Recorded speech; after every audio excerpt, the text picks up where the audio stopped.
All right. Hello, everyone. Welcome back to my channel. My name is Dr. Anwar Youssef Dunbar, and this is Big Discussions 76 Sports. Gotta remember my branding. That's my logo. Shout out to my brother Amal, who created that. What else was a part of my opening spiel here? Sorry, guys.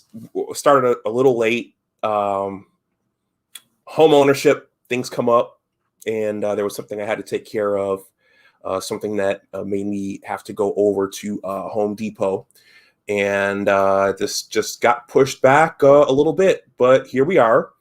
And as some of you all could see from the title, we're going to do something a little bit differently today. I didn't start off with the Michigan soundtrack because this, in its entirety, is not going to be a Michigan football live stream. As I described in my trailer for this channel, I also put Ohio State football and Big Ten football in the trailer. Because as I was doing live streams, and as Alex started coming into the streams more, I realized that there was room to start talking about Ohio State football. And I also realized that that's a very passionate fan base, just like the Michigan fan base. And I found that out the hard way through some of the videos that I created before I started live streaming. Some of the Ohio State fans came in and really got after it. So that's why we're here. So I'm going to bring Alex up in a second. Oh, I recently did a purge. Well, I'm trying to do a purge here at my place, and I found my favorite Michigan football T-shirt, Michigan 1817. This is an older shirt. It's got the football here, but it's amazing what you find when you start throwing stuff away and cleaning things out. So with that, I'm going to bring Alex in, but before I do, I'm going to give him a proper intro. So I'm going to put our old friend E2 Brute up there like that, and play a little bit of a song that we as Michigan fans are unfortunately pretty familiar with.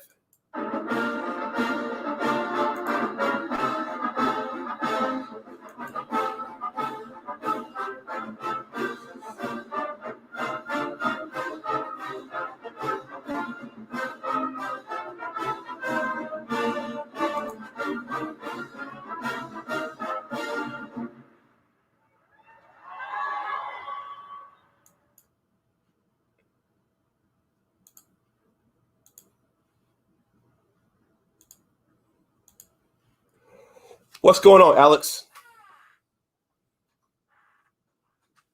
Hold on. Can't hear you. Let me check my mic. Better? That's better. There we go. Awesome. What's going on? Well, another beautiful day in Florida, of course. Uh-huh. And I'm glad you found your favorite Michigan shirt. You're gonna need it. Uh-huh. Obviously, today I'm going a little old school, little old school Braxton Miller. Uh-huh. Okay. All right. Yeah. So that's an actual silver number. I can barely see it. Yeah. Wow. Okay. That's what happens when we play each other. It just, Okay. Things happen. Points get put on the board by one team, not necessarily another. All right. We got our buddies here. It's nice. It's so nice to be with the team down south. Okay, Mr. Laker fan, Mr. Buckeye fan. He's having a good time right now. Okay. Well, Alex. Yeah, I thought it would be cool to talk about what's happening with the team down south. Okay. Also, anyone, if you're new here coming in, or if you're not new, please like the stream. Please subscribe. And I thought it would be cool for us to talk about that. And so I'm going to let you walk us through. I thought it'd be cool to start with how you guys did in the draft. There was a lot of back and forth on draft night on the first night about where Justin would go, and of course we all know where he went. Were you going to say something? No. He there was a lot of talk as to where he should go. And he, it's one of those things every year, quarterback typically gets pushed down, right? Somewhere, you typically have a top three, and out of those top three, somebody in that top three gets pushed down. Unfortunately, it was Justin this year, and it happens. It kind of is what it is. I mean, some people say that the media picks on Ohio State more than other teams. Is that true? Probably. I think they've had the most players drafted in NFL history to date. So when you're kind of when you're in that upper echelon, things just stuff just happens. Unfortunately, I definitely think I wouldn't say he took a step back last season. I would say that he didn't necessarily trust the process, trust his eyes. I think when you're at a certain point and you're keep in mind this is only his second year starting. You realize that you're better than everybody else, so you try to make every throw. And sometimes the easiest throw is just the check down, or the easiest throw is just to throw the ball away. You're supposed to make the smart play. And I think he, in the second year, trusted his talent more than his eyes, and trusted the offense. And that happens. It's a learning process. Keep in mind that, Trevor Lawrence was a 2.5-year starter. He went through the same thing in year two. I mean, nobody remembers that, but he went through the exact same thing in year two. I mean, he threw a ton of interceptions in year two. They almost got beat by North Carolina. They probably should have got beat by North Carolina. So, I think if Justin would have had that third year, he'd probably be the number one pick, coming out this year. I mean, it's all a process. And, it's unfortunate. A lot of people say that he doesn't make the second or third read, which, tape has proven that not to be true. And a lot of times, the way Ryan Day has designed the offense, the first read is just open. So if the first read is open, you just throw the first read. And, it just kind of is what it is. It's unfortunate. I don't necessarily like him going to Chicago with Nagy and those guys up there.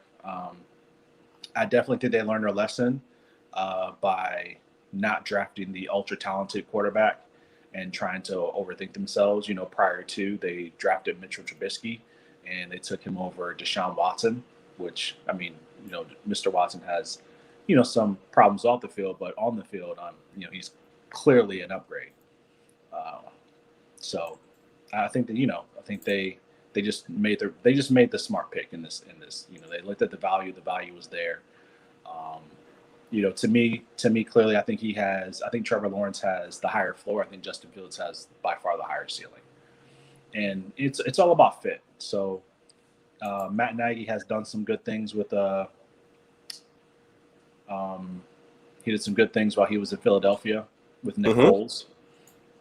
So, and Carson Wentz. So, we'll see. If he's able to do the same thing with Justin Fields. I mean, if anybody, Justin is a really, really hard worker. He's a football player at the end of the day. He's a tough guy.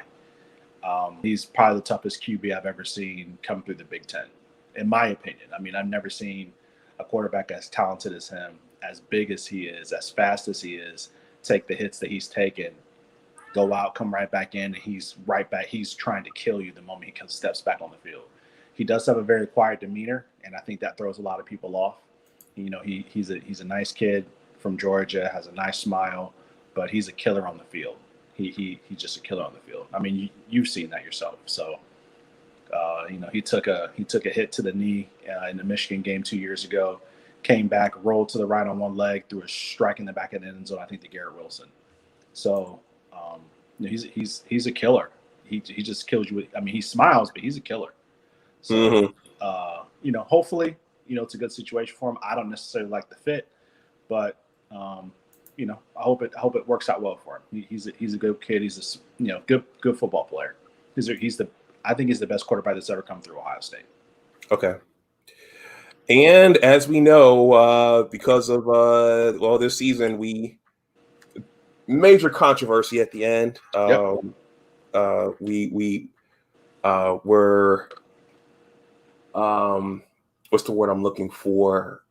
Relieved or punted, rescued, or from another butt whooping at the hands of Justin, because he would have the way our defense was playing, it would have been a feeding frenzy. Mm-hmm. So let's take a quick look. So I looked this up. You guys, the Ohio State program's marketing is pretty tight. Let's see. So here's a list here. There's Justin. I don't know the program as well as you do, so I don't recognize the other two guys. But they basically. I think that is Sean Wade, and I'm trying to see the middle one with his. I think that is Wyatt Davis. Okay. So you guys had Justin go on day one. Yep. 5 Buckeyes come off the board on day 2, and then 4 more on day 3, and they're listed out here.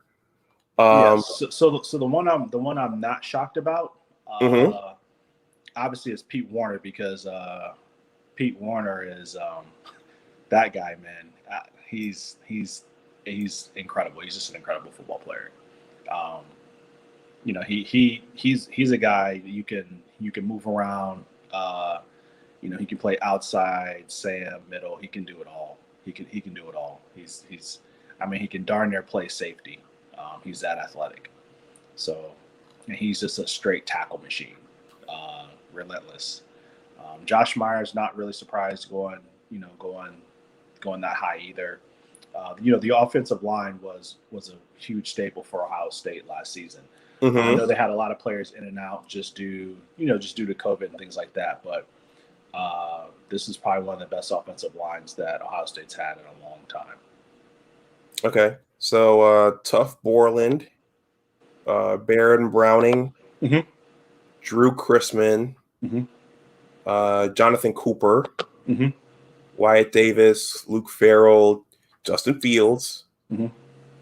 Abdul Gaines was pretty fired up about where he was going.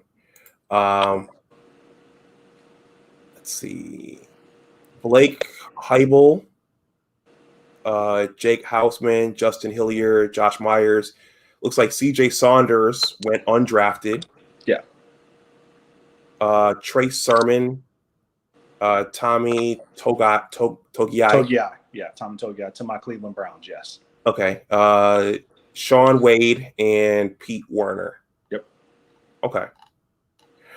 All right. So it was a good draft for you guys. Yeah, it's solid. I definitely think that in a normal year, I will say this. In a normal year, Sean Wade doesn't go in round 5. I think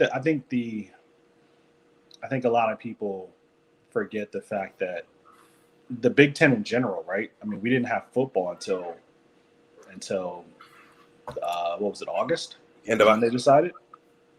I think they reinstated it at the middle of October. Okay. So it was late. It was late relative to when it was late. I think we only had about 45 days to kind of get ready. Let me pull this back up for a second. It was really, it was a short period of time. It was a short turnaround. Yeah, the first games were on October 24th. Yeah, so it might have been September. I think we only had 30 to 45 days to get ready. And then keep in mind, we're a year removed from the pandemic, or not a year removed, but we were only about 6 months into the pandemic at that time. And, it's very different. I live in Florida. I've lived in Columbus for about 12 years. City's different. Up north is very different than down south. Down south where I live was completely opened up. People are outside year round versus up north. There's just a lot more space down here. It's a lot more crowded up that way. There's a lot more people in certain areas. And there's a lot more rural areas, in the South. So with that being said, they canceled the season. The season was reinstated. A lot of these players, even the freshmen that come in that typically have time to play, didn't get a lot of chance to play. They kind of came up with the schedule on a whim. Everything was just kind of all over the place, up in the air, especially with the COVID protocols, all the way through the Alabama game. It was like that all year. And, Maryland had their issues. Michigan had their problems. Wisconsin even had to cancel a game. Minnesota, all the Big Ten teams at some point in time, they all had issues with the COVID protocol. So, and keep in mind, that information was changing daily, right? Yep. And it's kind of hard to keep pace with the daily changes that were happening with the protocol. So, I don't think the Big Ten did a good job. I think they probably could have done better, but I think in that situation, just kind of is what it is.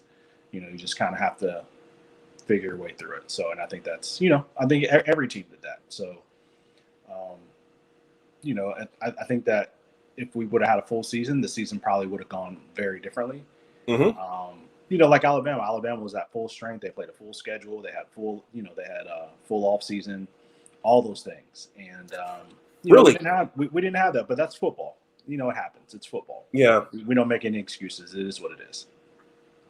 So Bama pretty much had all of their schedule and all of their off-season work without without a hiccup. They had some, like the SEC had they had COVID protocols, but nothing nearly as strict as Ohio State. Ohio State, they went overboard, but I understand why they went overboard. One, because we're more, the Big Ten is typically a more prestigious conference than all the other conferences. At least that's the way they look at themselves. Mm-hmm. And I just think they sided with caution. They didn't want to have another kid come out of their program, and end up passing or, end up dying from this disease. And it was so rampant. Everything was moving so fast that I think they just sided with the air of caution and said, hey, we're going to over-restrict, which is exactly what they did. They over-restricted. And, the presidents agreed to it. And that's just what it was. I definitely think they over-restricted, but it is what it is. I still think all in all, they had a great season. In that Alabama game, some of our best players didn't play. And I definitely think that would have made a huge, huge difference in the game. Well, we know that Abdul Gaines was very, very unhappy with the Big Ten presidents and Kevin Warren and everybody making those decisions.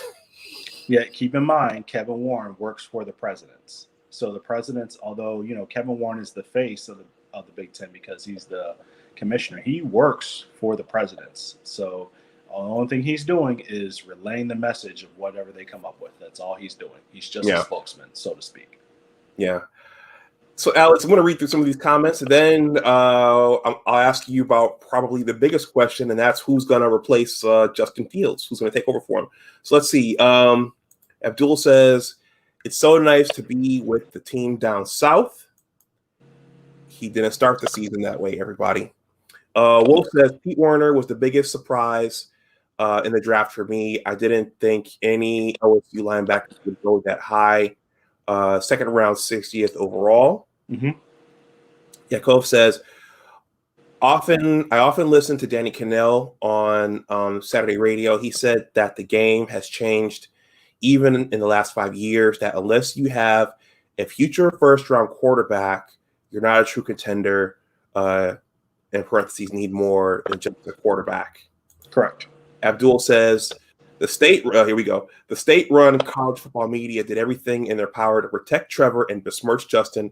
I think Justin will be good in Chicago. Wolf says, Yakov, I completely agree with that. Mm-hmm.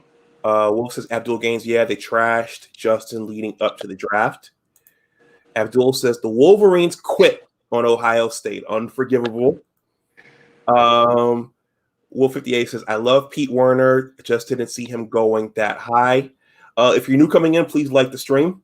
And subscribe. Please subscribe. Wolf says Sean Wade was overrated from the start. I like the kid, but he's way overrated. Abdul says, I think Sean really missed Okuda. The Big Ten did him no favors with jerking around the teams with the start and stop and start. Abdul Gaines, you're right, but he was still a disappointment. You guys have a tough fan base. Abdul, the Big Ten jerked everybody around, including the fans. Abdul says, this week with the news that Ohio State was prepared to play as an independent speaks volumes. The Bucks are fully committed. I can't root for teams on the gridiron that are less committed than me. Wolf says, and I'm almost done here. He says, I don't see Kevin Warren being around too much longer. Abdul says, Ohio State was still dealing with COVID-19 effects heading into the national title game. Warren didn't have the sack to make the decision that he should have done to begin with. And then finally, Yakov says, since 2001, which is 20 years ago, Ohio State has won 45 more Big Ten games than Michigan. That's unbelievable. Is it? I don't think so. Okay. Raheem Gaines says, peace to the Buckeye Nation. All right. So, everyone, if you're new, please click the like button. That helps with the algorithm and those kinds of things. If you're new, please subscribe. So, Alex, so the big question is, who is going to take over for Justin? Is his successor already groomed, or is it going to be a competition? What's it going to be? So it's definitely an open competition, and I'll tell you why. Because those guys that came in, Jack Miller, CJ Stroud, they did not have the typical camp that you normally get, right? You normally get spring ball, you get the summer, and then you get camp, and those guys didn't get that. It was a shortened season. They didn't get reps. They never even thrown a pass in the game. So, they've come in. They've only been runs. So the spring game for Ohio State was a big deal. And us, Buckeye Nation, we pay very close attention to everything that Ryan Day says. And he said very clearly that they don't know yet. They don't know. Kyle Mccord, who is the 5-star freshman that came in this year, I mean, he's just as talented as those guys. And as of right now, they're just trying to get that position ready to play. They can make all the throws, but they make all the reads. They can do everything, but are they going to be ready to play and be able to lead every game, every practice, etc.? So we're not there yet. Clearly, if you watch the spring game, you can clearly see that, you look into it however you want to look into it. CJ Stroud and Kyle McCord definitely had a better day than Jack Miller. But one thing, if anybody knows anything about football, when you have, a spring game or something like that, you take that information and then you go process it, you go improve on it, and then you come back in the fall.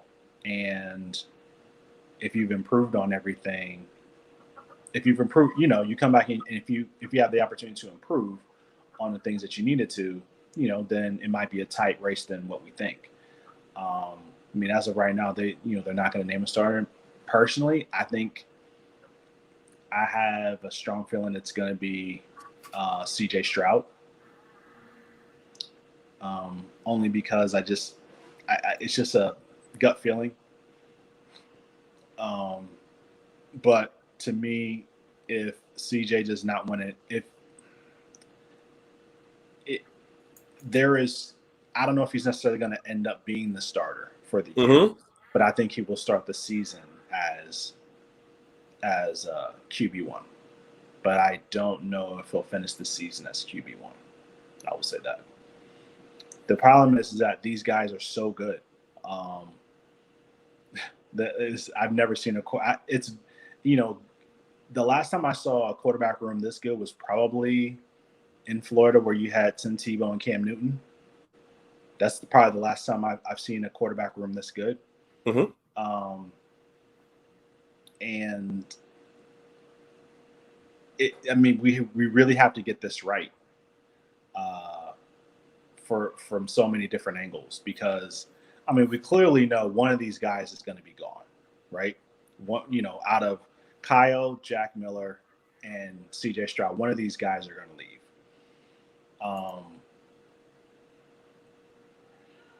Because we also have Quentin Ewers coming in next year, Mm-hmm. who's the number one quarterback. He's the number one player in the country.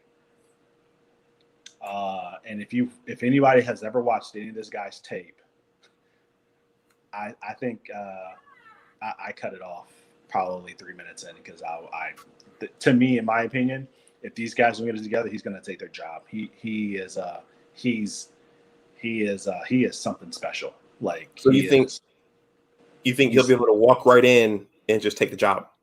Yes. And I don't say that lightly. Yes, he's that good. These guys need to. Quentin Ewers. So on a recruiting, when players get recruited, when they get evaluated, the score is out of 100, right? So, Mm-hmm. CJ Stroud was like around a 90. I can probably look it up. He was probably like around, let me see here, for this past year. I see some more folks are coming in. Please like the stream. That helps with the engagement. If you're a Michigan fan here and you're not liking the fact that I'm doing an Ohio State live stream, please give it a thumbs down. All engagement counts. Yes, all of it does. So give me just a moment here.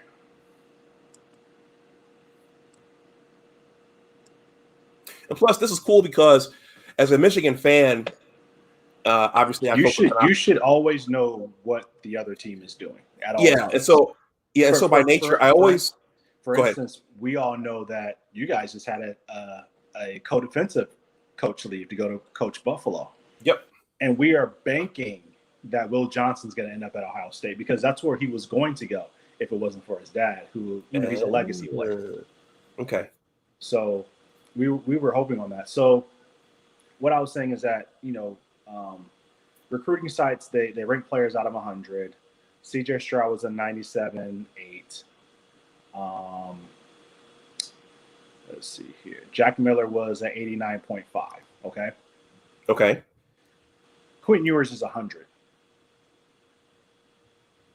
That means you can't get any better as a high school player than he is. Wow, that means he was killing it. He's 100. What state is he from? 1000. What state is he from? Texas. Okay, that's a football factory. It is a football factory. And I think Kyle Mccord, I want to say Kyle McCord is, him and McCarthy were like kind of 1 and 2. Kyle McCord is a 98.6. And if anybody who watched the spring game, his first throw was I think a 40 or 50 yard bomb to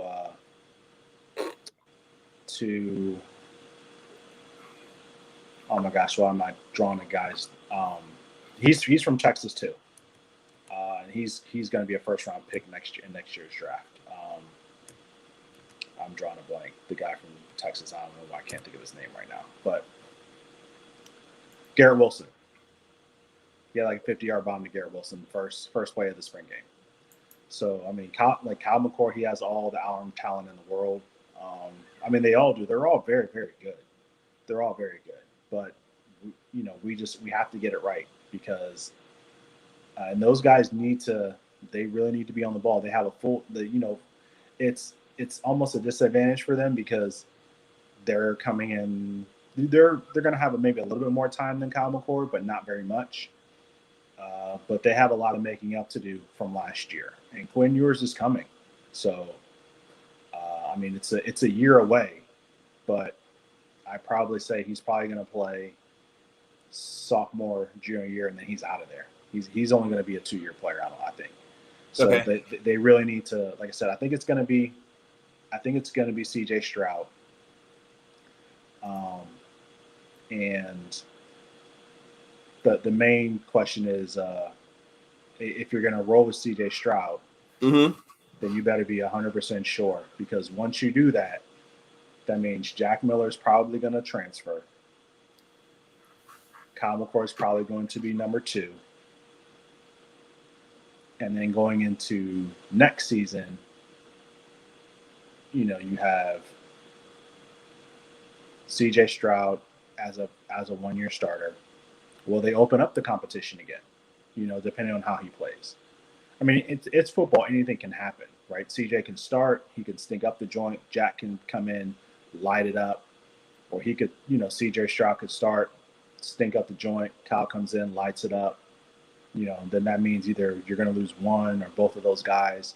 So, they need to be very, very careful about how they handle the situation.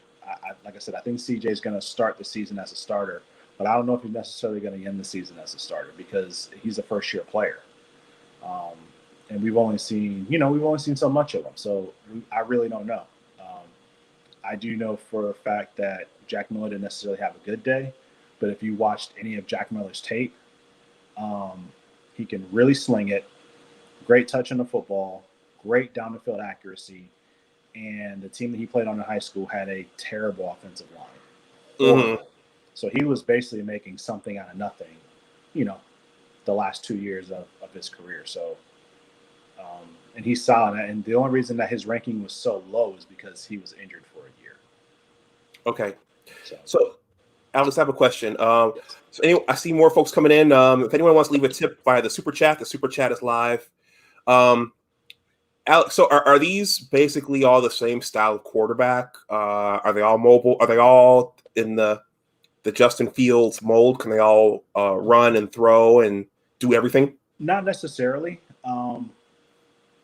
They're similar to where they're athletic, but they're not necessarily dual threat per se. Like they're not the Justin Fields makeup. They're quarterbacks that throw the football naturally and can run. Justin can do both. Justin is a natural 2-star, 2-sport athlete. He could have played baseball or football. It didn't matter. These guys, they're more, I would say, if I'm thinking of a comparison, probably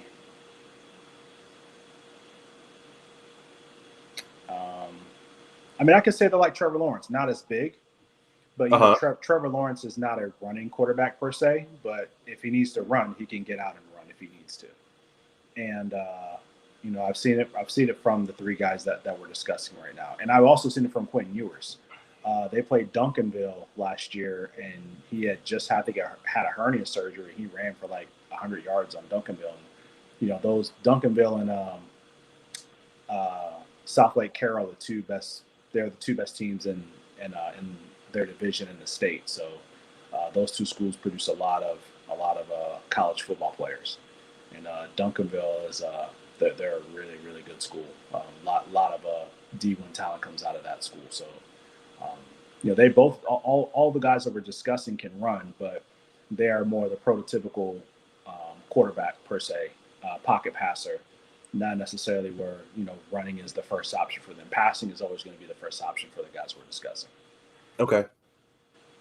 One more question relating to the quarterbacks, and you said, and I want to read some of these comments because they're being pretty active here, which I appreciate. You said the offense that Ryan Day runs is designed to look for the first option, get it out to the first option. What do you mean by that? Meaning that the first read, the offense is very complex. There are a bunch of different reads. Yeah. The way his offense is designed is to get you off balance. So there's a lot of motion. There's a lot of pre-snap. And once the ball is snapped, what they like to do is they like to take something away in one area and then replace it.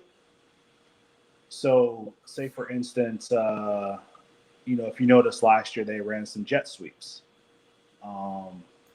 They're trying to they're trying to find the matchup to expose the defense. And Ryan Day and Kevin Wilson are just really, really good at that. They're really good at trying to figure out what a defense is trying to do and exposing it. And the offense, it's so complex and it's so well, thought out, I guess, methodically, is that the first read is typically always open. And that's not Justin Fields' fault. That wasn't Dwayne Haskins' fault. It's just really good scheming. And, if you're 20 yards down the field wide open and you're my first read and I just throw it to you, 15 times in a game, anybody can come back and say, well, he doesn't look for the second or third read. Why am I looking for the second and third read if the first one is always open? That doesn't even make any sense.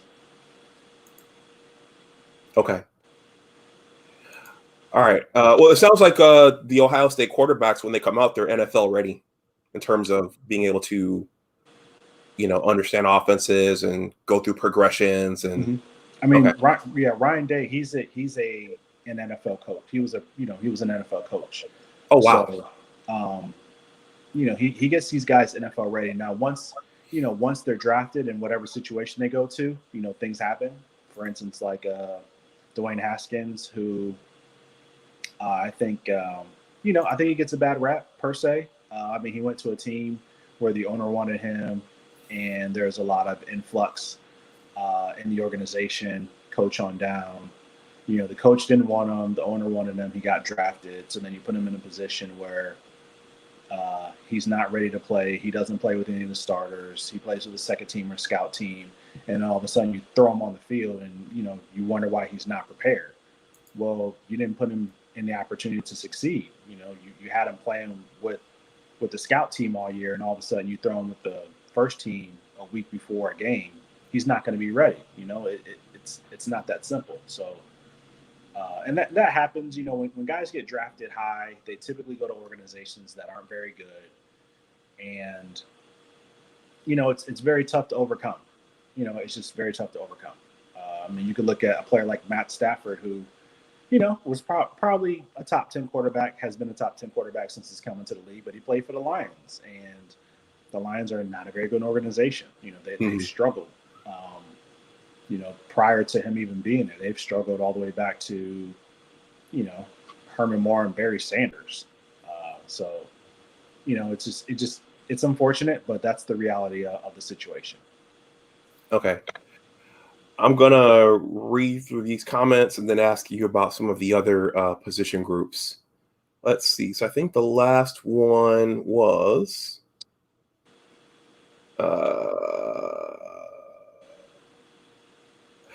this is definitely very compelling. We might come back to this at the end about them being independent.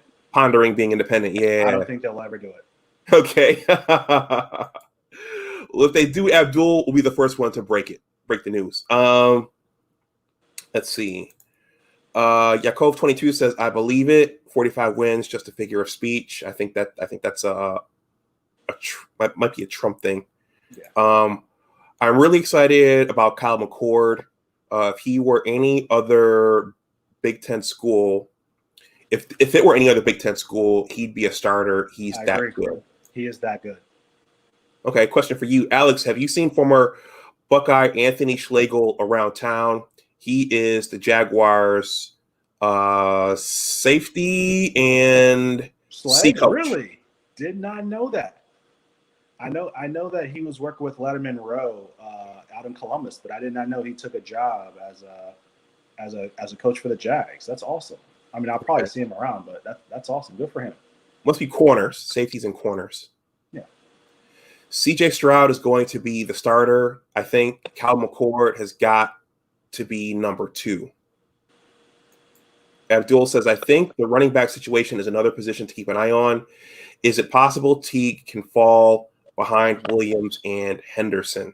So here's a hot take for you guys. Ohio State has had this running back in their class for a while. I want to say he's from Georgia. Give me a moment because I'm going to mess this up. Marcus Crowley.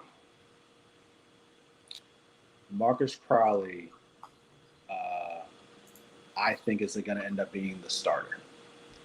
and Marcus Crowley is better than Master Teague.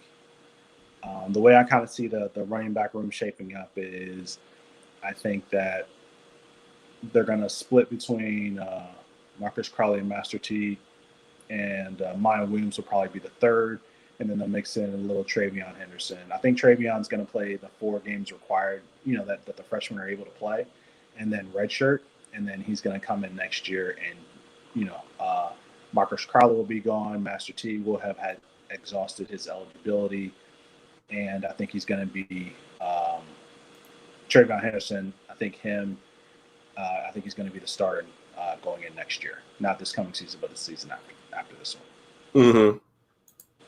Marcus Crowley, he's talented enough. He's just been hurt. That's the problem. He's just been hurt. Okay. Let's see. Let me see. So you said Marcus Crowley. Yep, Marcus Crowley. Let me see.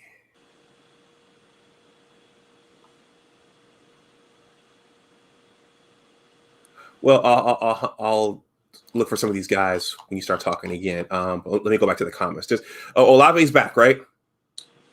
Yes, and I don't understand why, but I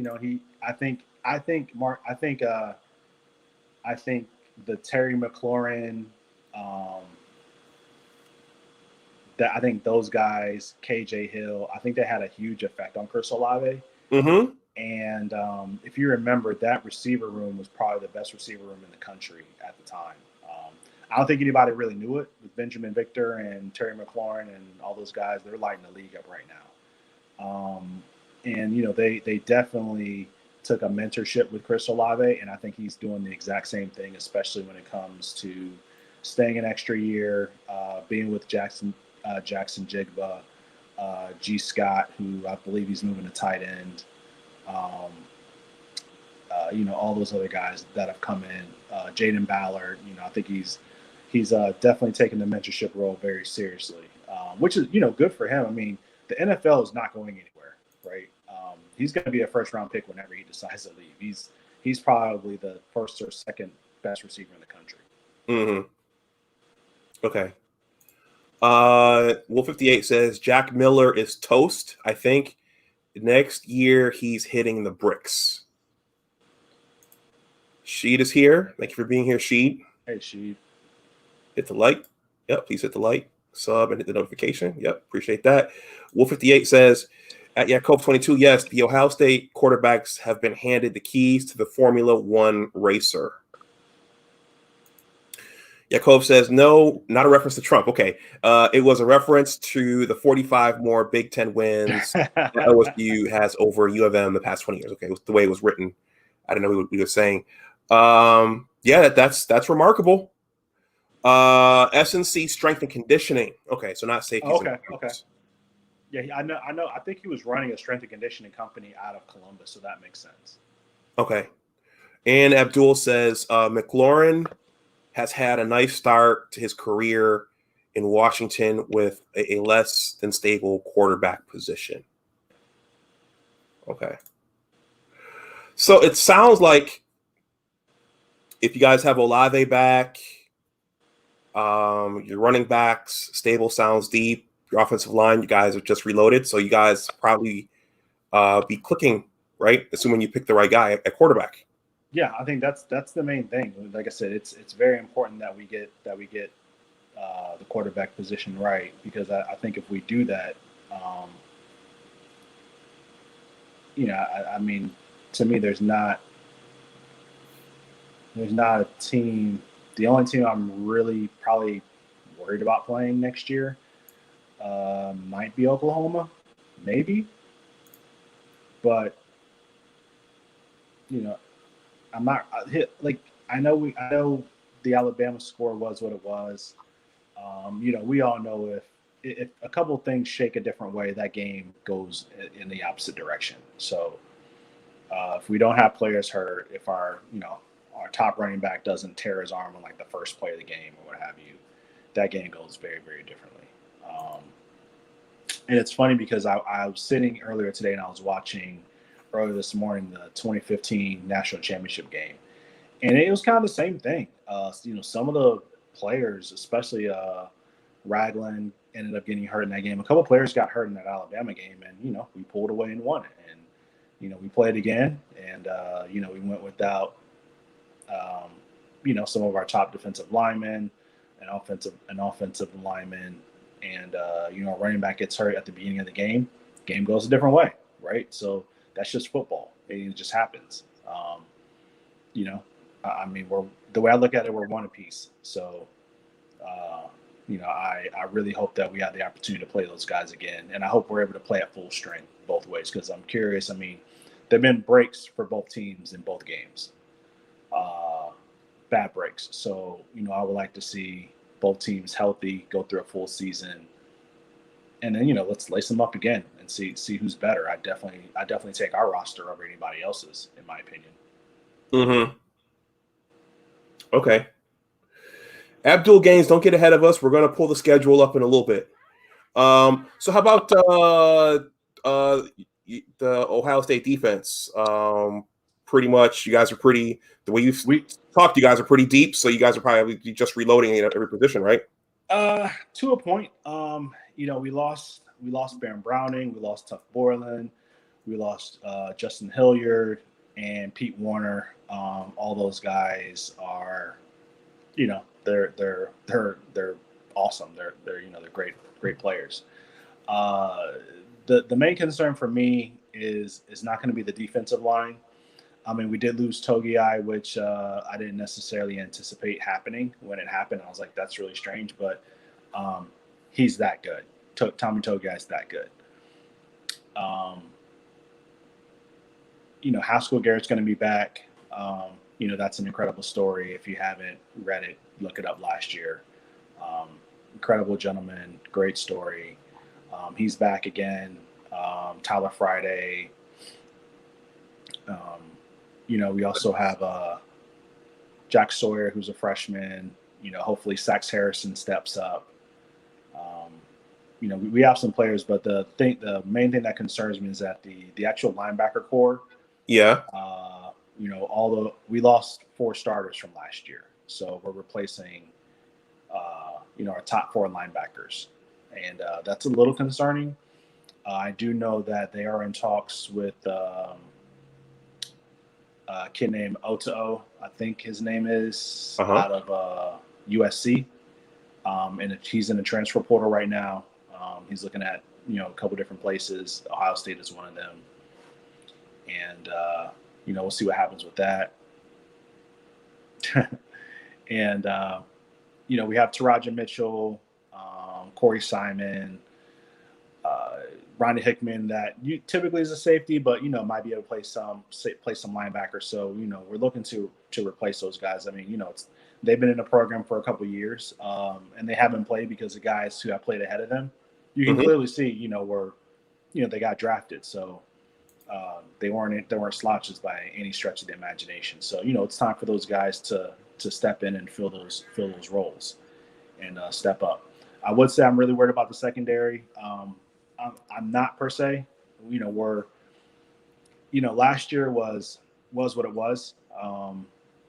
Seven Banks is going to be obviously the starter, probably opposite of Cam Brown, possibly. Then you have Ryan Watts, and you have a bunch of different guys in that room. Ryan Watts is a name that's been talked about a lot. He's a 6'2" cornerback who had a pick in the spring game.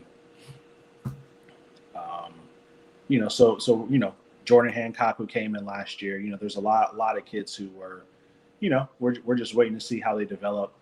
But that room, I'm not really too concerned about. We were just really, really young. We didn't get a lot of time to practice. They didn't get a lot of reps. So there really wasn't very much time to develop those guys over the year in a typical year, to get those guys ready to play. So I think that's what it is. I think this year they'll be ready to go. Okay. And you guys pretty much never get let down by your special teams. No. So No, I think we went through that a little bit in the Trussell era, and Urban shored that up really quick. Okay. When we had Truss in there, we did have some issues on special teams. Okay. I am going to read a few more of these comments, then I'll pull the schedule up, and then we can pretty much freestyle it. Let's see. Abdul Gaines said,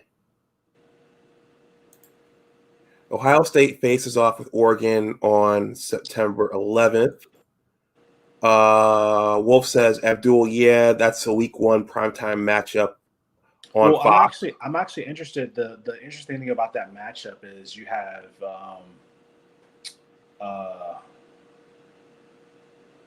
who is our starting left tackle? His name is escaping me. Thayer Munford. So you have Thayer Munford, who is probably projected first round, second pick somewhere in there, like late first, early second round pick, against a guy from Oregon who was one of the top defensive linemen in the country, who's projected to be a number 1 overall pick in next year's draft. Mm-hmm. So I'm actually really interested to see that particular battle. I don't think the game's going to be close, but I'm really interested in that battle. Okay. Oh yeah, our resident Bama fan is here. Bama to the bone. He says, I'm down. I think he might be talking about another matchup with you guys. Here we go. Abdul says, the cold doesn't build character, Alex. Trust me, I'll never say it again. It's May 28th, and it's 44 degrees right now in Buffalo. Wow, I think it's about 93 here where I'm at. So okay, yeah, we're in the 70s here in DC. Yeah.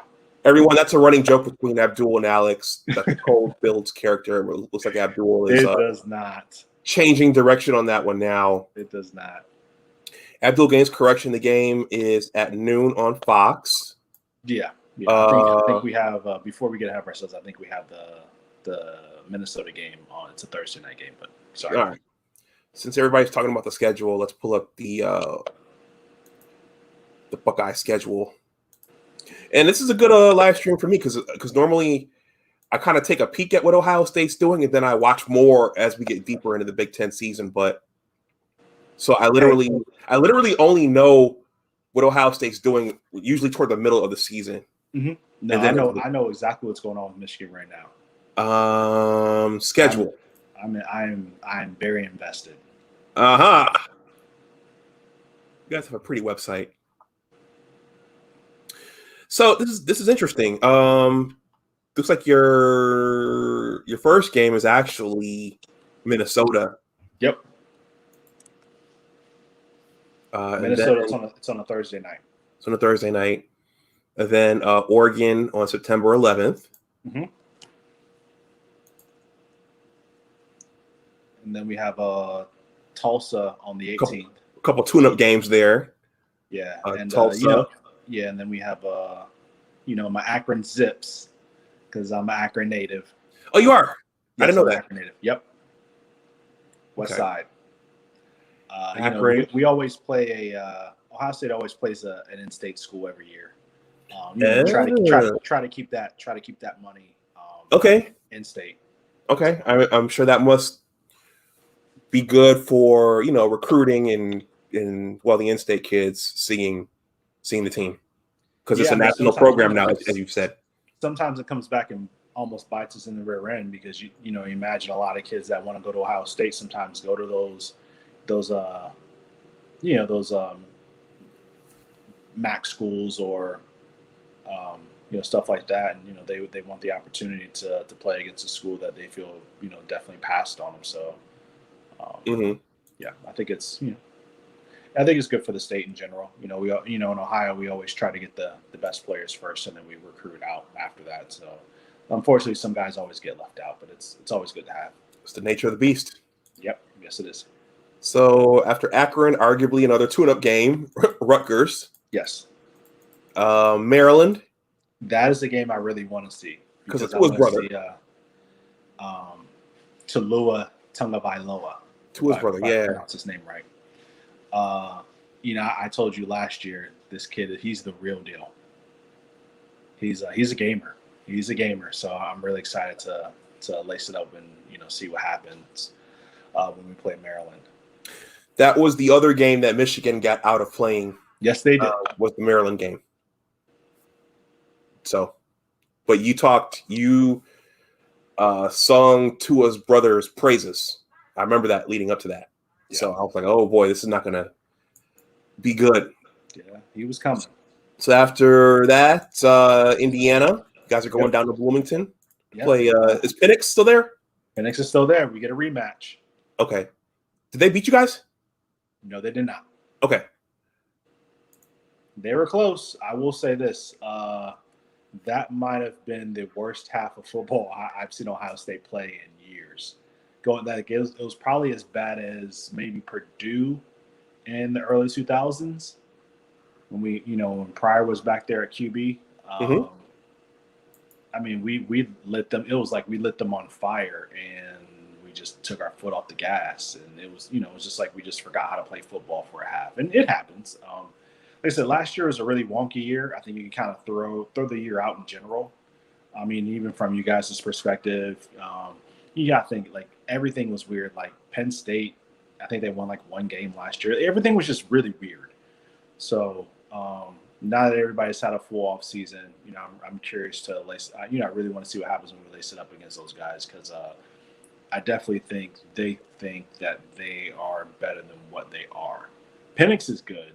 Penix is really good, but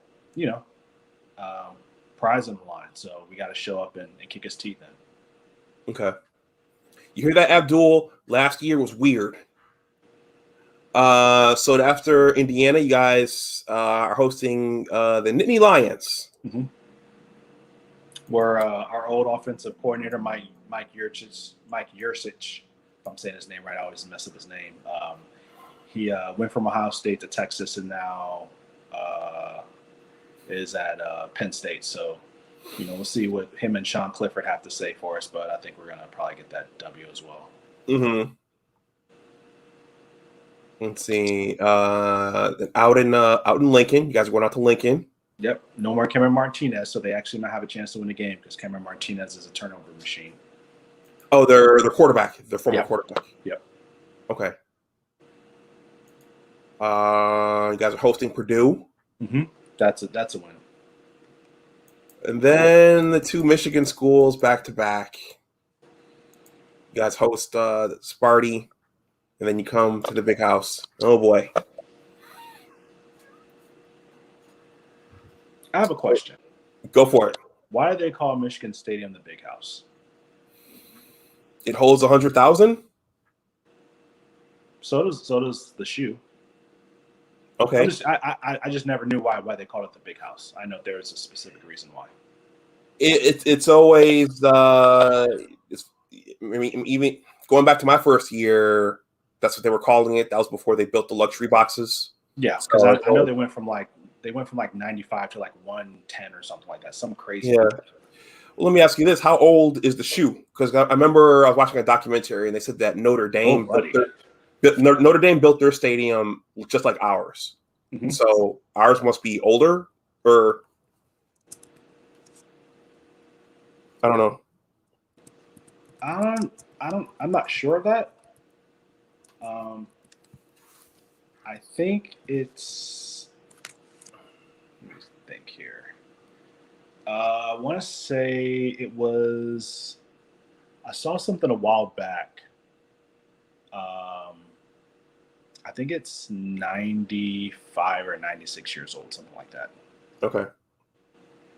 I saw something where it's like the anniversary of it's coming up for like the 100-year anniversary of the stadium. So it's probably like around maybe 96, 97 years old. How old is Michigan Stadium? Let's see what Google says. Google says it's 94 years old. It was built in 1927. Okay. Yeah. I knew the anniversary was coming up pretty soon. Your stadium is older. Yours is 99 years old. Okay. Yeah. So 22. So that makes sense. Yeah. Okay. Yeah. So I guess the anniversary for the stadium would be next year. That makes sense. I saw something on it the other day. Okay. Let's see. So those are the last two games on Ohio State's regular and their league play. I'm going to read some of these comments, and then we can freestyle the rest of this, and we can bounce off the comments in the chat. Yeah, I'm really. I'm not gonna lie. I am a little nervous about the Indiana game playing there, but we gotta show up. Gotta show up and kick their teeth in. Abdul says, Wolf 58, that weekend is going to be a great sports weekend. I think he's talking about the Oregon weekend. Yeah, there's a lot of really good games that opening weekend. I think Clemson plays Georgia that weekend. That's going to be a really good game. Jacob says, Alex, it seems big noon kickoff is basically the Ohio State Football Network. Probably smart move by Fox. Do you prefer the primetime games? I personally miss the primetime games, but I understand the reason why. So I think they look at probably from a number standpoint, who has the bigger fan base. I mean, Ohio State up north has the bigger fan base than all the other teams. And then once you go down south, you hit Clemson, Georgia, Florida, Alabama, Texas. So I think the way they kind of design it is you want to give the opportunity to see the other games late.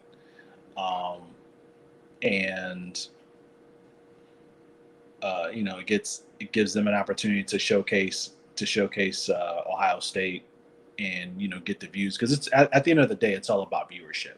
So they're putting Ohio State on at noon because they probably ran the numbers and most people view Ohio State at noon, so they're trying to get as many ads, etc., like that, in the course of that time slot, with a lot of people tune in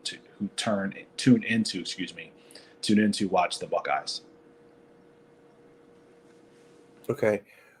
Wolf 58 says, Abdul, true, I'm clearing my schedule that weekend. Okay, here we go.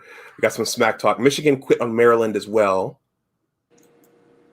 I don't know. I don't knock Rutgers. This is from Wolf 58. I think both Maryland and Rutgers are going to be much improved in 2021. Hey, Rutgers they were not a very talented team, but they played really hard last year.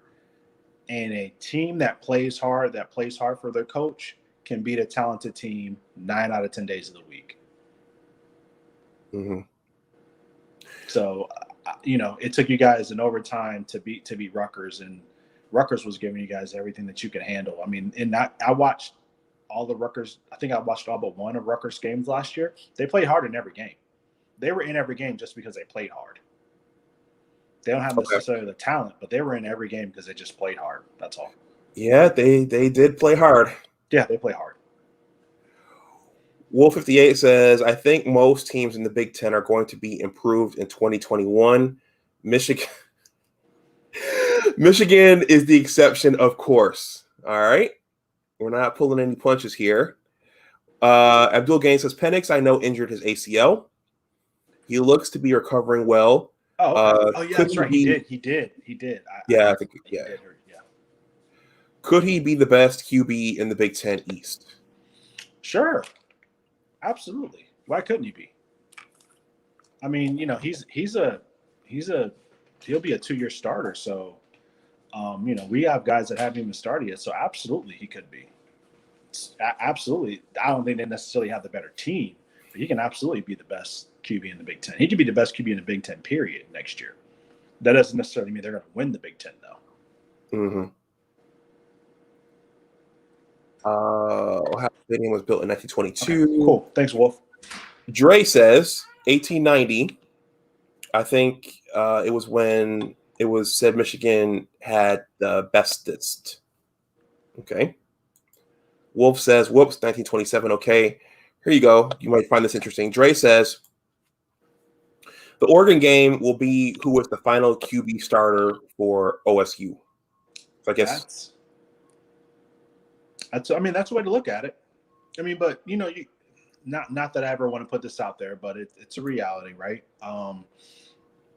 I think a lot of people, and I'm going to kind of go back here, a lot of people forget how good JT Barrett was, right? So on a roster, and I want everybody to remember this, on a roster at one time, you had JT Barrett, Cardell Jones, Dwayne Haskins, and Joe Burrow. I want that to sink in everybody's head for a second. You had all those guys on the roster at one point in time. A lot of people forget how good JT Barrett was before he tore his knee up in the Michigan game.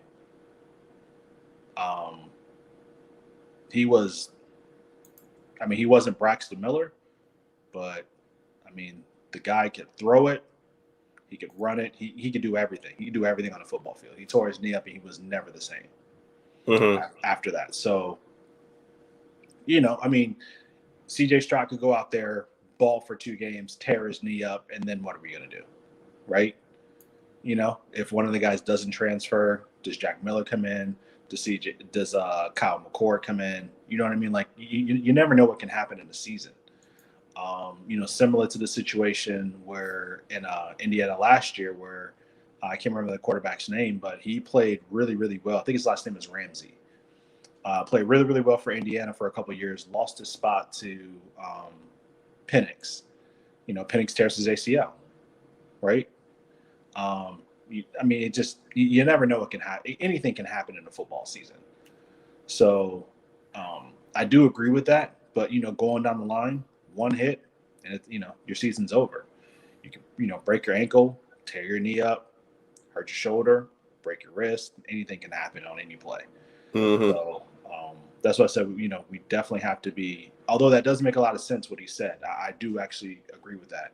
But going forward, JT Barrett tore his knee up. Cardell Jones goes out, beats Wisconsin 63-0.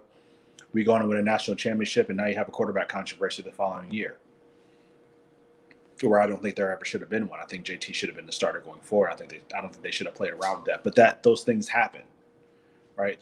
They happen. It happened. So, I hope that all the guys, stay, but they probably won't.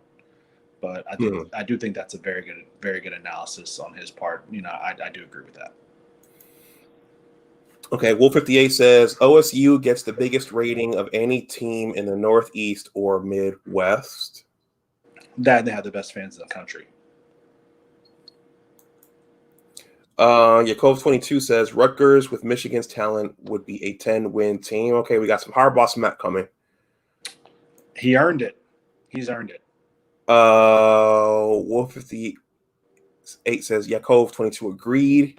Dre says OSU media said that CJ has accuracy issues, but in that spring game he looked awesome.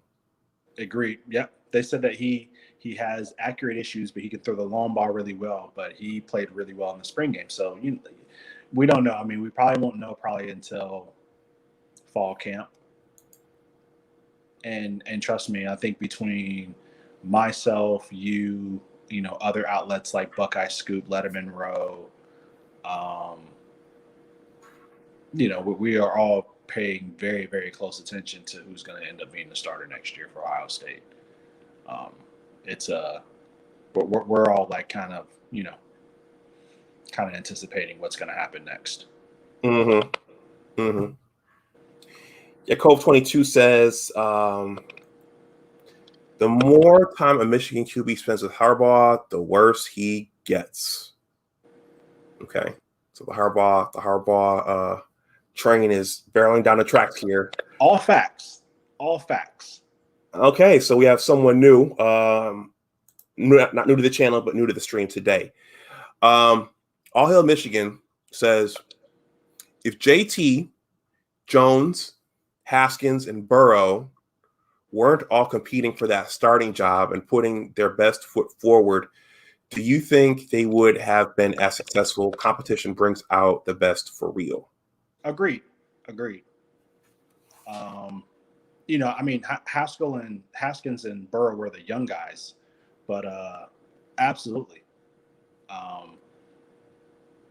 Absolutely. I think if it's kind of funny the way things work. Injuries are a part of football. So, JT got hurt in the Michigan game, tore his knee up. Haskins, our 12 gauge comes in, wins the national championship. Following year, they have a quarterback controversy.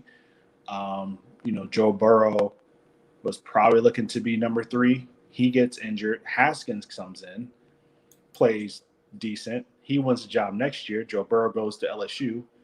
and wins the national championship 2 years later. So, injuries and player movement happens. So, I have a feeling that something like that is probably going to happen in this scenario. Not saying that I wish that upon anybody, because I don't. I wish everybody, health in every game. I hate to see anybody get injured, but I can definitely easily see, a hit here or there, somebody coming in, taking an opportunity because they've prepared themselves, and maybe taking a spot from somebody that you wouldn't normally expect. So I think that's probably going to end up happening at some time this season. Okay. Wolf 58 says, at All Hail Michigan, that's a good point. Yeah, it is remarkable to think that you had all those guys in one room at one time. Yeah. That's huge. Yeah. Mm-hmm. That's huge. We'll lend you one maybe one day. Huh? So we'll lend you one maybe one day. Okay. Let's see. Yeah, three of them, let's see, Cardale, Joe Burrow, JT, and Haskins all started the NFL. Haskins. Yeah, I was thinking all three of them went pro. Mm-hmm. Did JT get drafted? He did, and he bounced around. I think he's with the Saints now. I think he's on a practice squad with the Saints. Okay. Let's see. Wolf 58 says competition is why the OSU quarterback and wide receiver rooms are going to be the best in the country. Yeah. Ohio State's quarterback room and wide receiver room. I've never, like I said, I haven't seen anything like it since Tebow and Cam Newton, but I've never seen a wide receiver room like Ohio State has right now. I don't think that's ever happened. Okay. Wow. Abdul Gain says, JT, I think, should consider coaching. I think he'd be really good. Yeah, he's a heck of a talent. He's not the most talented guy, but he can lead a team to win, and that is more valuable than any talent on the field. If you can lead a team to victory game in and game out, doesn't matter how hard you can throw it, how far you can throw it, or how fast you can run on the football field.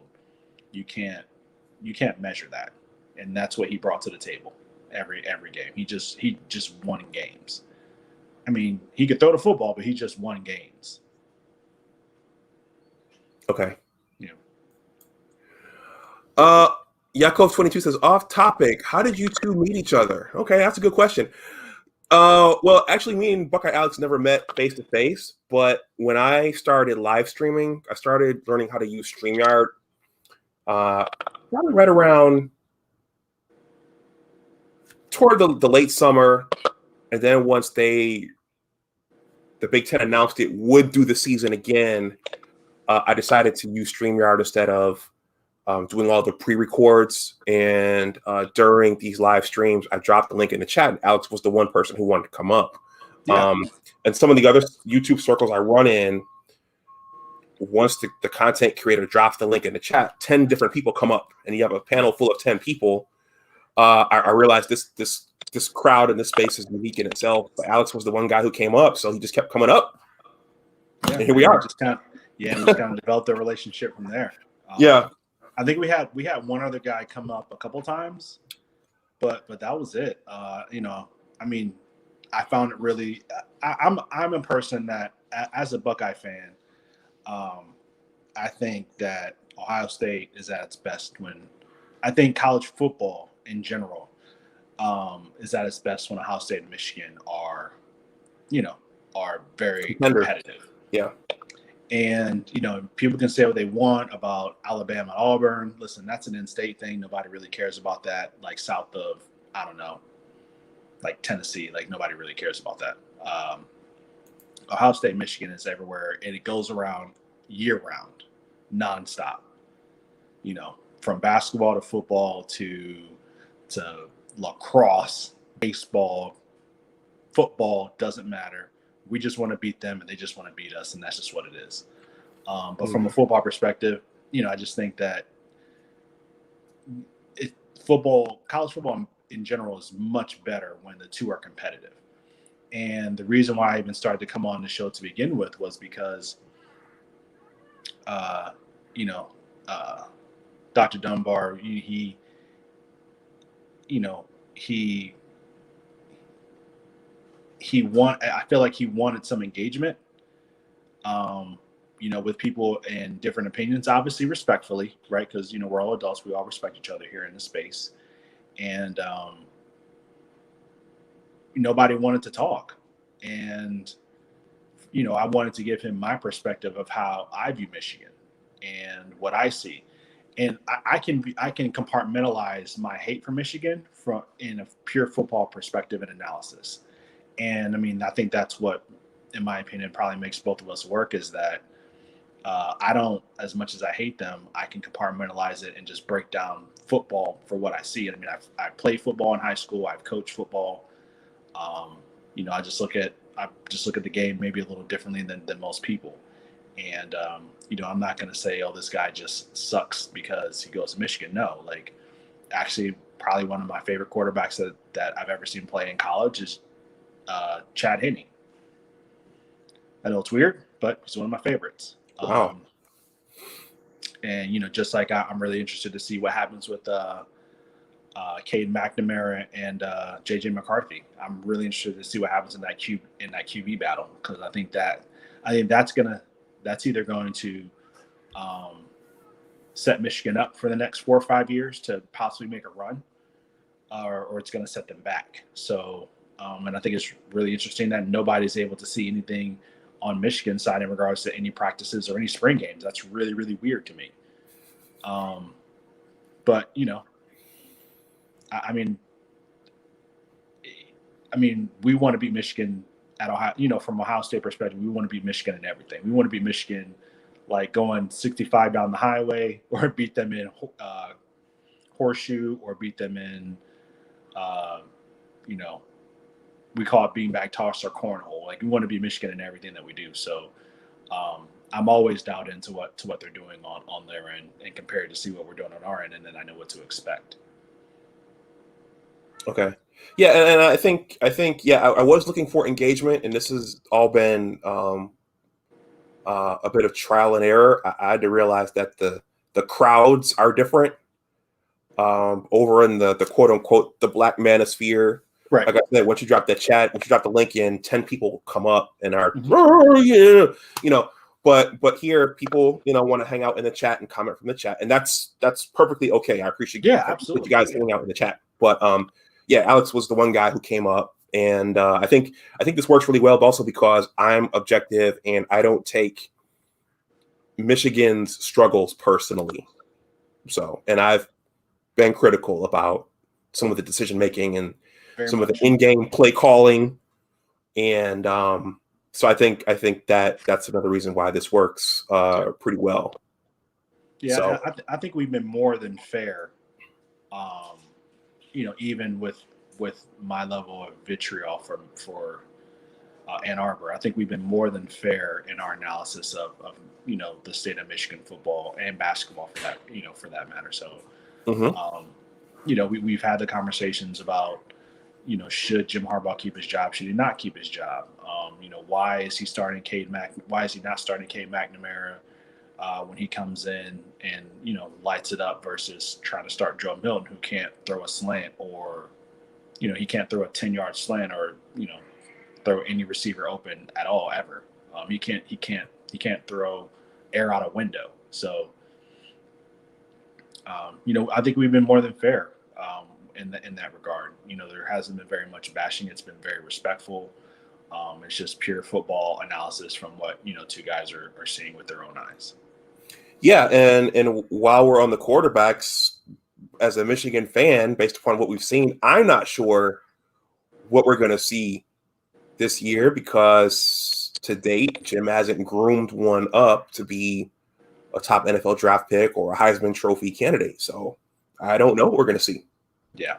I mean, I'm curious. I mean, I definitely, I think I heard something a couple of weeks ago that said that Cade McNamara was more like a game manager. And I'm like, what footage are you looking at? I don't know what footage you saw last year, but I saw him light it up. Every time he got on the field, the game changed. Like, it was like it was almost like bringing in a sixth man trying to win a game, so to speak. And if the player's so good, why is he coming off the bench? Why is he not starting? I mean, you could clearly see that one quarterback was, running the offense, throws in anticipation a lot better than the other one does. But for some reason, they just stuck to their guns and stayed with Joe Milton. And I'll never understand why. I'll never get it. To me, in my opinion, he should have been fired behind that, which means that I don't think he's a good evaluator of talent. That's just my opinion. If everybody saw that. I mean, all you had to do was look at the sideline. The team will tell you who's the better player. Just watch them. They'll tell you. Body language is everything. So I agree. Yeah, and that's one of the unique things about the quarterback position is that thinking about Jeff George here, and quarterbacks like him, because Johnny Bacon talked about this in his book. He can have the cannon arm, he can have all the measurables, but some guys don't have the leadership gene. So you gotta have that. You gotta have that. Speaking of which, not to turn it too much to the left, but I am expecting for Will Johnson to be a Buckeye eventually. He's your 5-star safety or 5-star cornerback. I'm looking for him to eventually flip. Probably next year. We'll probably get him next year. Is that because of Linguist leaving, or? I'm sorry. Is that because of Linguist leaving, or is it? Yes. I mean, he was very, very. He was an intricate part of his recruitment, of him kind of sealing the deal. So, with Will Johnson was all ready to set. He was set to go to Ohio State, even with his dad playing at Michigan. In his opinion, Ohio State was a better fit for him. Lindquist came in, talked to his dad, and it was like they set a date, and he committed to Michigan. Like it was just really strange the way it happened. And then he leaves, and there's been chatter. I mean, a lot of guys have been leaving the Michigan program as well. A lot of players have been leaving. So for whatever reason, so we'll wait and see. I mean, it'd be a nice gift to get him and JT Tuimoloau, I believe is how you pronounce his name. He is a 5-star defensive lineman from from Washington. He's actually the number 1 rated player in 247 Sports right now. So he's actually taking a visit to Ohio State, I believe, on the 18th, if I had that correct. He has not yet committed, and he's in the class of 2021. He is not going to sign a letter of intent because that's already passed. Because of the pandemic, he has decided to wait and take his own visits, and then he will make a decision and enroll school probably in the summer. So I think he's taking visits all the way up until the 3rd week in June. He'll make his decision. So it's pretty much between Alabama, Ohio State, and I believe Washington. So, but we're holding out hope because I mean, he's the guy who's going to come in. He's a 2-star athlete as well. He plays basketball as well, and he just finished out his basketball season. He wanted to stay and play with his team, and thought they would win state. They didn't, but he's that type of guy. He wants to stay around and finish what he starts. So. You don't hear very much about him. He doesn't talk a lot. He only talks to one recruiting insider who's actually out in that Pacific area. But for Buckeye fans who are here, yes, we are.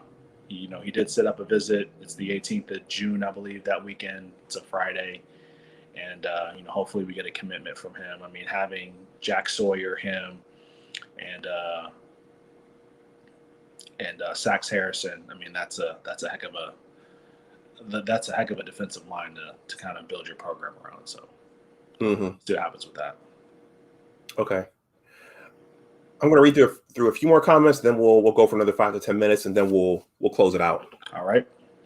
JT said, Wolf 58 says JT was waived from the Saints. He's out of football these days. Okay, I can remember. Thanks for the update. He also says, I agree. OSU and Michigan have to be at their best for the Big Ten to be at its best. I totally agree with that, Wolf. I totally agree with that, 100%. Well, that's heartwarming. Wisconsin can't take our place. But they can't seem to beat you guys either in the championship game. No, they can't. No. They have one good half, and that's it.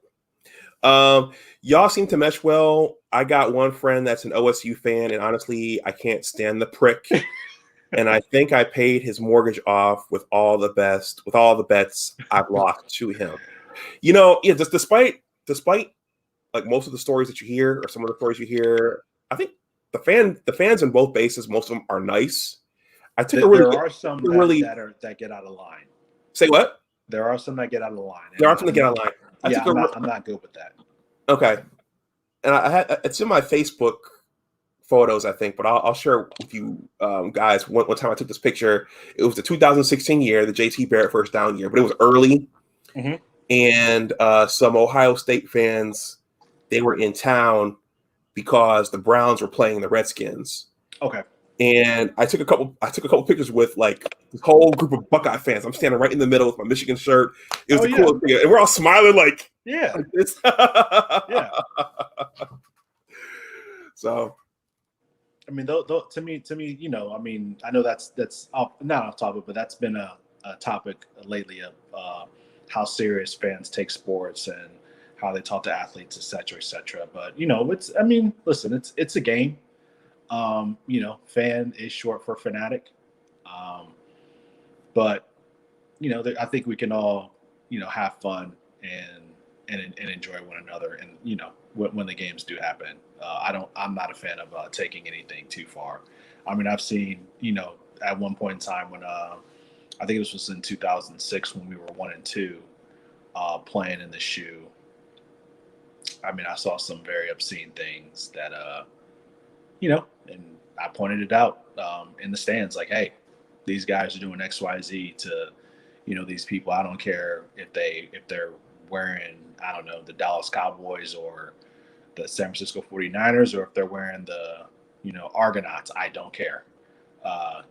There's just a certain way to conduct yourselves, and I don't approve of any behavior that's disrespectful to anybody. Mm-hmm. Yeah, I mean, I've heard stories that the Horseshoe is like the Oakland Coliseum, and that I've heard stories where it's not that bad. I'd like to go to the shoe one day. I have to admit that I've never I like to go for a nice gray football outing at Columbus. Yeah, I mean, I would love to go to the big house just to see it. It's just I don't do cold weather, so if you catch me, maybe we can set something up for like early September, but typically after September, I don't go past Kentucky. Okay. Wow. I don't do snow. I don't do any of the cold weather. That's why I moved out of there. You left for good, huh? Yes, absolutely. Yakov 22 says it probably is at its best with a good Michigan. However, it seems OSU does not need a good Michigan to be a championship contender / champion. Nope. No, that is true, but I don't like that. I don't like the fact that we're only competing against other conferences. I mean, I would at least like a game. I mean, Alabama, they, as good as they are, Georgia and Florida, give them a game. LSU has its runs where they come up and they might win a national championship, or they might beat Alabama once or twice, and things like that. But I don't like the fact that there's just no competition in the Big Ten at all. Like I'm not a fan of that. I'm not a fan of the way things are in the ACC. I'm much more of a fan of the way things are in the SEC, where there's rivalries. Yeah, they're not necessarily rivalries, but parity. At any given year, Georgia or Florida or LSU can beat Alabama any given year, right? So it's not fun when you're going into a season and saying, I'm really kind of only worried about Indiana, but I know Indiana is not nearly as talented as Ohio State is. So am I worried? I said about 100%, maybe 70-30. That I'm pretty sure we'll beat them 70-30, 80-20. I'm not worried about Indiana at all. I think they'll give us a game, but I'm not worried about Indiana. Okay. But I like it when, when Georgia beats Alabama, or LSU beats Alabama, or like I enjoy that more. It's just not fun when stuff is lopsided, when it's just a foregone conclusion every year. It's not fun. I don't think it's not fun for anybody. It doesn't give any of the fan bases anything in the Big Ten to look forward to. It's like, oh, we got to play Ohio State. Okay, so what's the next game? We might have a chance to win that one. That's not fun. It's not fun for anybody. Pool 58 says, this probably shows my age, but I grew up watching Art Schlichter at OSU. He probably is my favorite all-time player at OSU. Mine is Mike Doss. Mike Doss. No, wait. I take that back. It's Kevin Gamble. Kevin Gamble. You mean Chris Gamble? Huh? Chris Gamble. I'm sorry. Yeah, Chris Gamble. Okay. He's my favorite player all time. Okay. So off that championship team. Yeah. He played both ways. Played both ways. Yeah. But yeah, both of his plays helped. Well, a lot of his plays that year helped turn those games and decide those games. Yeah, he had a lot of picks that year. Yeah, I was thinking about, he had picks. I think there was a punt return against Wisconsin, and then in the when we went down to play you guys, I think Braylon Edwards pushed off, and they called offensive pass interference from Braylon Edwards. Thought he was Michael Irvin, and then of course the national title game. Yeah, they called with the safety who got shot for us. Geez, what's his name? He went to the U. Anyway, he got called for pass interference. On Chris Gamble. Well, it wasn't the tight end, was it? Was it Winslow? No, it was. Let me. Sean something or other. Sean. He was the Miami safety. He got shot and killed. He played safety for us. Sean Taylor. Sean Taylor. That's right. Sean Taylor. Yeah. Yeah. It was either him and another defensive back got tangled up with Chris Gamble, and they called the flag. Yeah, and then we end up at the 1 yard line. Yep. I think OSU takes this rivalry very personal, and I believe that their mentality towards Michigan gives them the edge. Michigan needs to get it twisted and bring that killer mentality versus OSU. Yep. No disagreements there. Wolf says, at all hail, Michigan is way too involved in the myth of Michigan to move forward. We'll read this by Abdul, and then we'll stop. I worked with an OSU fan. I went to school with one that is like a brother to me. That's Dre. All hail says, I can't stand OSU. I can't stand the colors, logo, stadium, but I respect their success, and they rep the Big Ten well. Yakov says, from what I read, Ohio State is now only comparing itself to Clemson and Alabama. Yep. Michigan is not the measurement. Nope. And Abdul says, Alex, it's not good for me to have a NBA rival in the city of Los Angeles either. Oh, boy. We got some Clipper smack here. We got some Clipper smack. By the way, if and when the Clippers get swept, I will do a live stream just on that. Please, let's do that. I have a lot to say about that. A lot. It's hard holding down the city of Los Angeles by ourselves. And then finally, Wolf 58 says, Art Schlichter, pronounced Schlichter. I'm sorry. Schlichter, yeah. First quarterback to start as a freshman for Woody Hayes. Finished second in Heisman voting in 1981. Okay. I learned something there. He's got a couple years on me. He's got a couple. Okay. Well, Alex, do you have any parting words? I think we'll wrap up there. No, I mean, we'll have, like I said, we'll have to wait and see what happens this season. Whatever they do, again, I will say this till I'm blue in the face. He's a commit right now. He's a hard commit. But Quentin Ewers is coming, and they better, whatever they do, they better be ready, because that's going to be a hard kid to keep down. I mean, if you guys have the chance, if you haven't watched any of his tape, please go watch him. He is the real deal. I mean, they're saying he's the best prospect since like Andrew Luck or what have you. I mean, the kid is that good. I the throws he makes. I mean, I've seen a handful of guys make the throws that he makes, and he's in high school. I mean, it's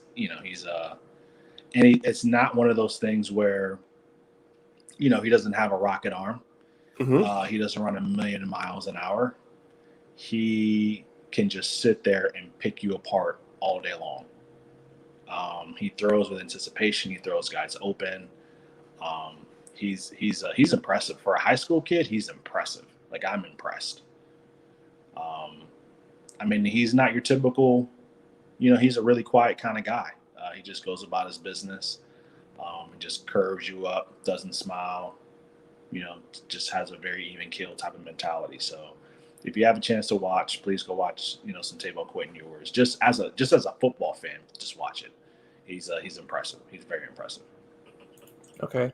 Let me just do this real quick. Since you've been singing this kid's praises, the entire time, let's just take a quick look. And he was at one point in time a commit to Texas. He was committed to Texas, decommitted, and then committed to Ohio State. How do you spell that? His last name? Ewers. Clinton? Quentin. Okay, I put in Clinton. Quentin Ewers.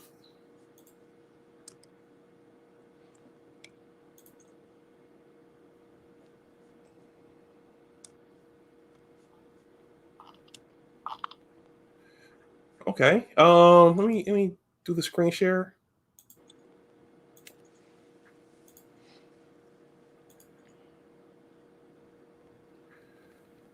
Okay, that I spelled the name wrong again. Give me 1 second. Yeah, it's okay. It's Quinn, Quinn Ewers. Oh, Quinn. Quinn. Okay, that's just a Quentin. Okay, so I did have the right kid. Google's trying to steer me in the right direction.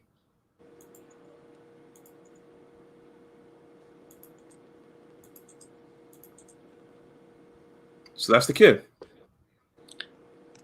That's him. Okay, interesting. 6'3", 206 pounds.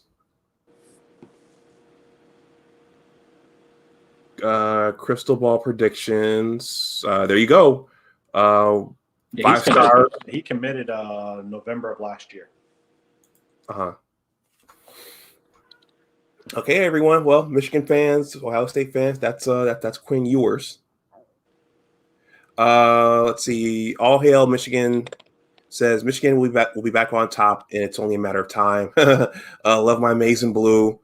And Wolf 58 says Alex is right. Quinn Ewers is the real deal, #1 overall player. He's a bad mofo. Man, he's good. Like, he's just if he wasn't going to Ohio State, I would want to see I just want to see what he's going to do because I mean, Ryan Day, kids are wanting to come play for Ryan Day for obvious reasons. I mean, you saw what he did with Dwayne Haskins. You saw what he did with Justin Fields. So, proof is in the pudding. So I mean, his he developed Joe Burrow. I mean, Joe Burrow was developed at Ohio State, went to a great offense with Joe Brady and LSU, and he's a product of Ryan Day. So, I mean, Ryan Day knows when it comes to quarterbacks, he might not know everything in the world, but he knows what he's doing when it comes to quarterbacks, which is why he's getting the best of the best to come to that school. So, I'm really anxious to see what Quentin does once he gets there, because I'm telling you guys, just if you have 5 minutes, while you're waiting on your eggs to finish or whatever, just watch him. Just watch 3 minutes of tape, and you're going to be wowed by him. He is the real deal. The real deal. I wouldn't care if he was going to Michigan. He's the real deal. All right, I'm trying to wrap up here, but Trepico slid in, Alex, and he said this. Okay. Alex, you underestimate how deep Will Johnson is with the Michigan program now. He has been recruiting like a coach would since COVID limited what they could do. Okay. Again, like I said, he was going to Ohio State. He was coming. This was a legacy decision based upon his dad. You know, I mean, and that's cool. You know, it's not a big thing. I mean, you know, he went there. Listen, Michigan revamped their staff because they were not getting Will Johnson. He was not coming. You know, they made the necessary changes and they did what they did to get his letter of intent. But listen, all that's out the window now. You know, the reason why he's there is gone. He had a reason. One thing, why would you want to go to Michigan and play quarterback? Who wants to go to Michigan and play cornerback? Nobody. Like, Michigan can't even get the top players in Michigan to come to Michigan and play. You literally have to be a legacy kid in order for that to happen, which is what happened in this scenario. So, okay, fine. I mean, if you want to go to Michigan because you have ties, fine. If you want to be developed and go to the NFL, you come to Ohio State. That's just what it is.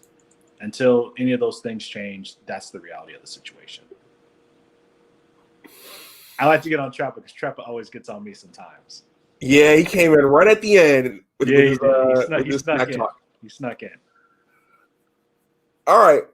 Well, all right, everyone. Alex, thank you for coming up. If there are any more big updates, you know, over the summer, we still have like 3 months before kickoff. So yeah, but we need to look and see if we can dig up some stuff on what's happening, you know, behind the curtain with Michigan.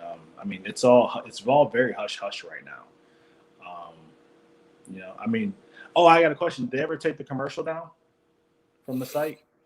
You know, man, I don't know. I mean, I saw it on Twitter. So that's where That's right. I don't know if it's the Athletic. Well, they better take it down now. I mean, because he's not there anymore. But yeah, I mean, I definitely think you know, we need to keep very close eye on that situation. It's really, really weird that you're not letting anybody see anything. That's strange to me.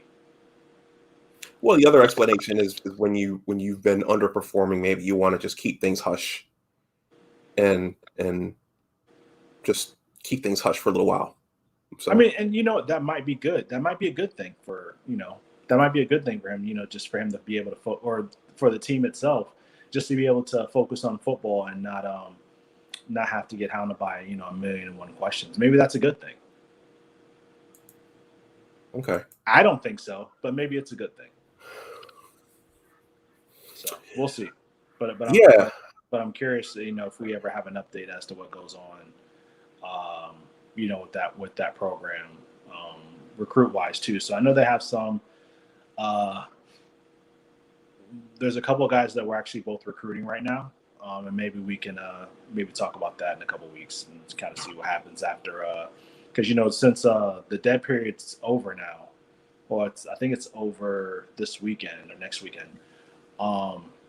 You know, the recruits for the last year, the guys who haven't been able to visit anywhere, they're visiting everywhere. So we probably need to do an update about you know what you know, who's visiting Michigan and the players you guys are interested in, things like that, because kids haven't been able to visit any schools for over a year, which is crazy to me. But you know, that's just, I guess, what happens when you have a worldwide pandemic, so to speak. So, But yeah, we should definitely do an update on that. Okay, well, Alex, thank you very much. Thank you for having me. Enjoy your holiday weekend. You too. I'll talk to you soon. All right. Everybody have a good day. All right, everyone.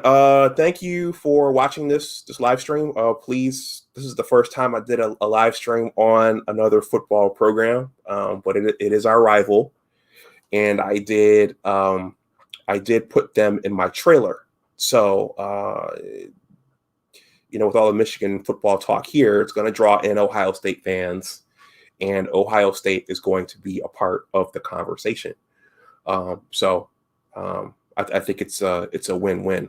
But thank you guys who hung out here today. Abdul Gaines, Wolf 58, All Hail Michigan, Trevor Coles slid in, Dre made an appearance, Sheed made an appearance. Appreciate that.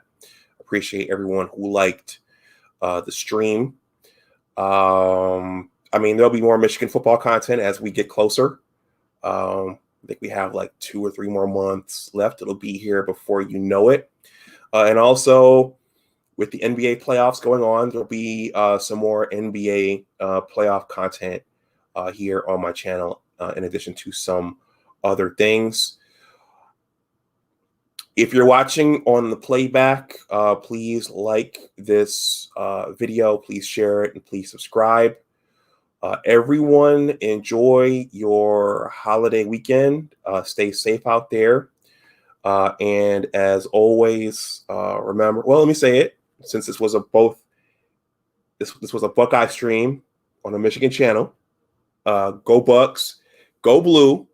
And as always, remember that your attitude determines your altitude. Take care, and I'll talk to you the next time. Thank you, Wolf. Good stream. Looking forward to the next time. Wash hands, wash hands. All right, everyone. I'll talk to you next time. Bye-bye.